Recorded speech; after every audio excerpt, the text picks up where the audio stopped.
The lie of DEI. Let's talk about the lie of DEI, okay? And most importantly, the lie of meritocracy, because we've been trying to tell y'all for centuries that meritocracy does not exist under the system of white supremacy, under the lie of white supremacy and its systems of whiteness, these racist systems that have been in place since the founding of this country. There is no meritocracy. Okay, look at not only the president-elect, look at the cabinet members that the president-elect is choosing. Look at this new administration that's coming in. Talk about didn't earn it. Talk about didn't earn it. Talk about white privilege hire, white supremacy hire. Like, these people bought their positions. They literally bought their positions in the White House. They bought them with their money.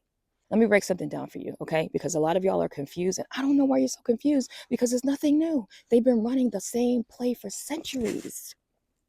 They've been running the same play for centuries, okay? Dehumanize, miseducate, criminalize, and reposition. That's the play. They keep running the same play over and over, and then y'all are acting like, I don't know what's happening. How did we get here? Why are you confused? That was the whole point. Dehumanize. They dehumanize Black people and also some other people of color, but they dehumanize Black people. So they make you think that we do not have a right to, or we are not deserving of equal rights, equal access, equal opportunities, equal treatments, equal respect. Okay? There's something wrong with us inherently. So we don't deserve the same type of treatment and respect and opportunities and access as white people. So they dehumanize us at every turn. That's the message that you've been getting fed ever since you were born. Okay, you were born into that. You didn't choose it. You didn't. That's what they were doing before you were born. Then you were born. Then those are the messages that you kept receiving throughout your entire life. You don't even notice it most of the time because it's very insidious. Okay, then they miseducate you. They make sure, that's why it's always about banning books. You have to remember, enslaved Africans were not allowed to read. It was illegal for enslaved people to learn how to read. It was illegal for enslaved people to read books. Why? Because if they can keep you ignorant, then they can keep you under control. It's easier to control people who don't know what's going on.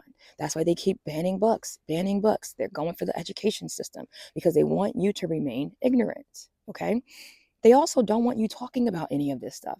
That's why you've been taught since you were a child that talking about politics is divisive, that talking about racism is divisive, and you should never talk about it because that's not nice. That's not good.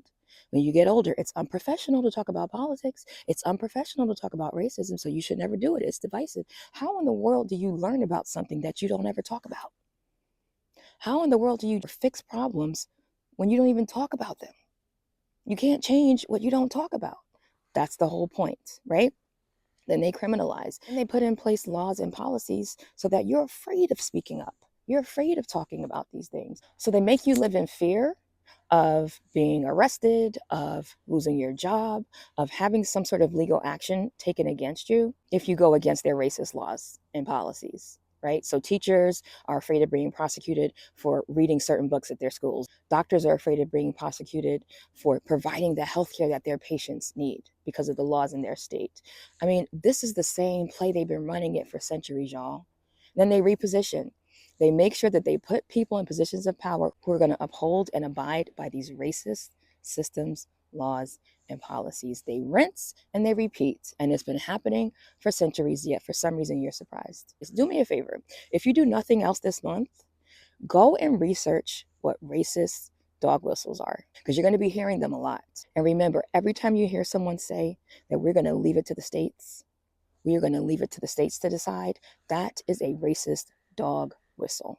Okay, that means we're going to allow the states to do government approved, government supported racism and discrimination with no accountability. And you can start with that phrase, leave it to the states, states' rights. That's a great place for you to start. You should be concerned, though.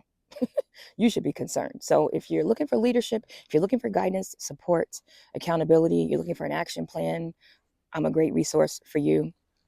You do have to pay for this resource, though, because I don't work for free. So you can go to that link on my profile, get my anti-racist action plan and digital journal, or you can join my Patreon community, get educated, get informed, and get to work. Anti-racism is not a diet. It's a lifestyle.